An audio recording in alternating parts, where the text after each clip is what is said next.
আসসালামু আলাইকুম সুপ্রিয় দর্শক, দেশ ও দেশের বাইরে থেকে যারা আমাদের ভিডিওটি দেখছেন সবাইকে জানাচ্ছি আন্তরিক শুভেচ্ছা ও স্বাগতম। আজকে আমরা নতুন একটি ভিডিও নিয়ে আপনাদের সামনে হাজির হয়েছি। আজকে আমরা কথা বলবো অটো রাইস মিল নিয়ে। তো রাইস মিল সম্পর্কে আমাদের বিস্তারিত জানাবেন যে ভাইটি, আমরা তার পরিচয়টি আগে জানেন। ভাই, আপনার নাম? মোহাম্মদ সাকিবুল ইসলাম। জি, আজকে আমরা কোন মেশিনটা নিয়ে কথা বলবো? আজকে আমরা 3 মাথা অটো ম্যাজিক মেশিন ভার্সন 42 নিয়ে কথা বলবো। জি, এটা আমরা তো এর আগে অনেকগুলো ভার্সন দেখছি, তো এটার মধ্যে আর ওটার মধ্যে পার্থক্য কি? আগের মেশিনটাতে আপনার উপরগুলো ছোট ছিল, ধানের প্রোডাকশনও কম আসতো, তো কাস্টমারের কথা বিবেচনা করে বাজারে নতুন মেশিনটি আনা হয়েছে। জি, এখন যে ধানের প্রোডাকশন, এটা কেমন প্রোডাকশন দিবে বা কতটুকু পরিমাণ একসাথে ধান দেওয়া যাবে? এটাতে আপনার 10 থেকে 11 মণ ঘন্টায় প্রোডাকশন দিবে। আর এই হুপারটার মধ্যে আপনার 20 কেজি ধান দেওয়া যাবে। 20 কেজি? এটা তো অনেক বড় একটা হুপার, আগের থেকে অনেক বড়। হ্যাঁ, আগেরটা থেকে অনেক বড়। আর এটার আর কি পরিবর্তন আছে এটার ভিতরে? এটার পরিবর্তন আপনার নতুন গ্রাইন্ডারটা, কারণ আগের মেশিনটায় গ্রাইন্ডার ছিল 8 ইঞ্চি, আর এটাই 10 ইঞ্চি গ্রাইন্ডার। বিশাল গ্রাইন্ডার। এটা ঘন্টায় কতটুকু প্রোডাকশন দিতে পারবে? এটা আপনার ঘন্টায় 70 থেকে 80 কেজি দিবে। 10 ইঞ্চি গ্রাইন্ডার 70 থেকে 80 কেজি হচ্ছে আপনার প্রোডাকশন দিবে। আর এটার মধ্যে কি কি কাজ করা যাবে, কাস্টমাররা কি কি করতে পারবে? এটার মধ্যে সে করতে পারবে হলুদের গুঁড়া, শুকনা মরিচের গুঁড়া, জিরা, মশলা জাতীয় সকল পণ্য নিমিষে পাউডার করতে পারবে। যে এটা হচ্ছে পাউডার করার জন্য এখানে একটা পাটা আছে 10 ইঞ্চি সাইজের। আমরা কি পাটাটা একটু দেখি?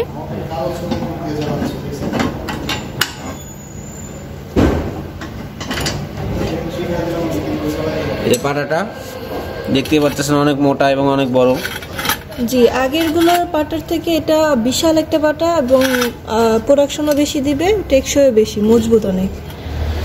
জি, এছাড়া হচ্ছে আমাদের যে গ্রাইন্ডার আর হচ্ছে এখানে ডিক্স মিল দেখতে পাচ্ছি। ডিক্স মিলের মধ্যে কি কি করতে পারবে কাস্টমার? ডিক্স মিলের মধ্যে আপনার গরুর দানাদার খাদ্য করতে পারবে, ভেজা চাল, শুকনা চাউল, আটা করতে পারবে, সুজি করতে পারবে। আচ্ছা, এটার প্রোডাকশন কেমন হবে ঘন্টায়? এটা আপনার 140 থেকে 160 কেজি ঘন্টায় প্রোডাকশন দিবে। চালের গুঁড়া যারা পিঠা বানাতে চায় বা গরুর খাবার এই টাইপের, সুজিও করা যাবে। এটা সুজিও করা যাবে। জি, আর এখানে যে আমরা এই সাইডটা দেখতে পাচ্ছি, এটা দিয়েও কি ইনপুট করা যাবে? হ্যাঁ, এটা দিয়ে ইনপুট করা যাবে। দুইটা সাইড দর্শক, আপনারা যে কোনো এক সাইড দিয়ে ইনপুট করতে পারবেন এবং আউটপুটটা হচ্ছে এইখান থেকে আপনারা পাবেন। এবং গ্রাইন্ডার যেটা 10 ইঞ্চি গ্রাইন্ডারের, আপনারা এখান থেকে ইনপুট করলে এখান থেকে আউটপুটটা পেয়ে যাবেন। এবং আমরা যে ধানের হুপারটা দেখছি, এখানে আপনারা ধান দেওয়ার পরে আপনাদের যে চালটা বের হবে সেটা এখান থেকে বের হবে, তাই না? এখান থেকে বের হবে, চালটা বের হবে এখান দিয়ে, খুদটা বের হবে এখান দিয়ে। খুদের আলাদা সাইড এবং চালের আলাদা সাইড। এবং এইটার কি কাজ ভাই? এটাতে আপনার ধানের মধ্যে কোনো ময়লা থাকলে পাখার মাধ্যমে ময়লাটা বের হয়ে যাবে। এটা হচ্ছে ফ্যান সিস্টেম, কোনো ময়লা থাকলে এখান থেকে বের হয়ে যাবে। এবং যে কুড়াটা আসবে, কুড়াটা কি মোটা আসবে না চিকন আসবে? কুড়াটা চিকন আসবে। চিকন কুড়া আসবে। হ্যাঁ, এখান থেকে আপনারা দর্শক কুড়াটা পেয়ে যাবেন। এটা হচ্ছে গরুর খাবারের জন্য উপযুক্ত কুড়া পাবে, তাই না? হ্যাঁ।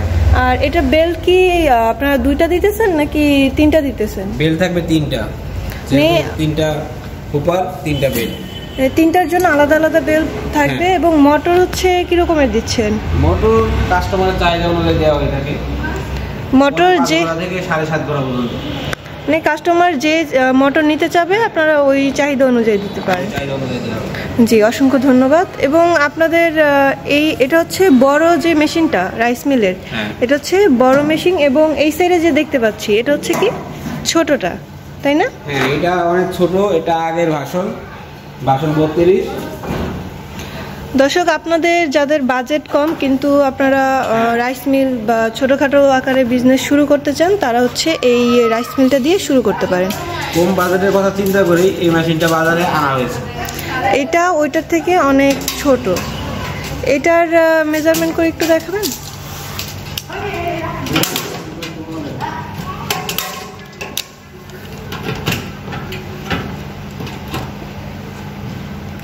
পনেরো ইঞ্চি। 15 ইঞ্চি। আর আমরা আগের যেটা দেখছি ওইটা হচ্ছে 16 ইঞ্চি না? আগেরটা 16.5 ইঞ্চি। এটা এই যে আপনারা হচ্ছে দেখতে পাচ্ছেন এই হুপারটা বিশাল এবং অন্য যে এই হুপারটা ছোট। লম্বায় এই হুপারটা লম্বা হচ্ছে 9.5 ইঞ্চি। 9.5 ইঞ্চি শুধু এখান থেকে। আর ভিতর দিকে যদি আমরা এইভাবে মেজারমেন্ট করি তাহলে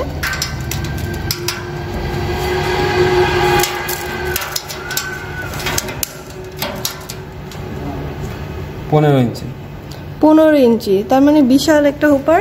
আর এখানে অনেক বেশি ধান একসাথে চাল করা যাবে আর কি।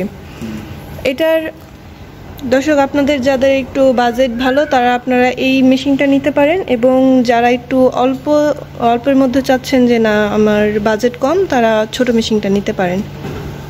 দর্শক যারা আপনারা ছোট মেশিনটি নিতে চান, এখানে হচ্ছে গ্রাইন্ডার কত ইঞ্চি এটা ভাইয়া? গ্রাইন্ডার থাকবে 8 ইঞ্চি। 8 ইঞ্চি গ্রাইন্ডার পেয়ে যাবেন। এবং রাইস মিলের প্রোডাকশন কেমন হবে ঘন্টায়? 6 থেকে 7 মণ হবে। 6 থেকে 7 মণ। আর এটার মোটর হচ্ছে কত গোড়া নিতে হবে এটার সাথে? এটাও কাস্টমারের চাহিদা অনুযায়ী দেওয়া হবে, 5.5 গোড়া থেকে 7.5 গোড়া পর্যন্ত। জি দর্শক আপনারা যারা এই মেশিনটি নিতে চান অবশ্যই স্ক্রিনে দেওয়া নাম্বারে যোগাযোগ করে আমাদের প্রতিনিধির সাথে কথা বলে আপনারা মেশিনের ব্যাপারে জানতে পারবেন, এবং ডিটেলস জেনে আপনারা অফিসে এসে দেখতে পারেন। এছাড়া ভাই আপনাদের অফিসে যদি আসতে চায় কাস্টমাররা কিভাবে আসবে? আমাদের অফিসের ঠিকানা ঢাকা এয়ারপোর্ট হাজী ক্যাম্পের পূর্ব পাশে বৈশাখীর মোড়। আর আমাদের শাখা অফিস বগুড়া। আচ্ছা ভাই আপনাদের অফিসের অ্যাড্রেসটা কিভাবে পাবে দর্শকরা? স্ক্রিনে দেওয়া। আচ্ছা ভাই দর্শকরা কিভাবে আপনাদের অ্যাড্রেসটি পাবে বা কিভাবে আপনাদের সাথে যোগাযোগ করবে? আমাদের স্ক্রিনে দেওয়া নাম্বারটিতে যোগাযোগ করতে পারে, অথবা আমাদের অফিসে এসে দেখে শুনে নিতে পারে। আমাদের অফিসের ঠিকানা ঢাকা এয়ারপোর্ট হাজী ক্যাম্পের পূর্ব পাশে বৈশাখীর মোড়। আর আমাদের শাখা অফিস বগুড়া বনানী শাহজাহানপুর ফটকি ব্রিজ। জি দর্শক আপনারা যারা অফিসে এসে ভিজিট করে মেশিনগুলো দেখতে চান এই অ্যাড্রেসে এসে আপনারা মেশিনগুলো সরাসরি দেখে নিতে পারবেন। এখানে আমাদের অফিসে অনেক ধরনের মেশিন আছে, আপনারা যে কোনো মেশিন পেয়ে যাবেন আর কি। এখানে ভাই যারা অনলাইনে অর্ডার করতে চায় তারা কিভাবে অর্ডার করবে আপনাদের সিস্টেমটা একটু বলে দেন। 500 টাকা অ্যাডভান্স করলে আমরা সারা বাংলাদেশে কুরিয়ার করে থাকি। বাকিটা কন্ডিশনের মাধ্যমে সেই মাল হাতে পেয়ে তারপর পরিশোধ করবে। জি দর্শকরা যারা নিতে চায় অনলাইনে, যাদের হাতে কম সময় তারা অনলাইনে অর্ডার করতে পারবে, এবং বাকি টাকা অল্প কিছু অ্যাডভান্স করে বাকি টাকা পরে দিতে পারবে। জি দর্শক যারা আপনারা এই মেশিনটি অর্ডার করতে চান অবশ্যই স্ক্রিনে দেওয়া নাম্বারে যোগাযোগ করে আমাদের সাথে কথা বলে অর্ডারটি কনফার্ম করে মেশিনগুলো নিতে পারবেন। এরকমের নতুন নতুন ভিডিও পেতে চ্যানেলটি সাবস্ক্রাইব করে রাখুন। পরবর্তীতে নতুন কোনো ভিডিও নিয়ে আবারও আপনাদের সাথে কথা হবে। ততক্ষণ পর্যন্ত ভালো থাকুন, সুস্থ থাকুন। আসসালামু আলাইকুম।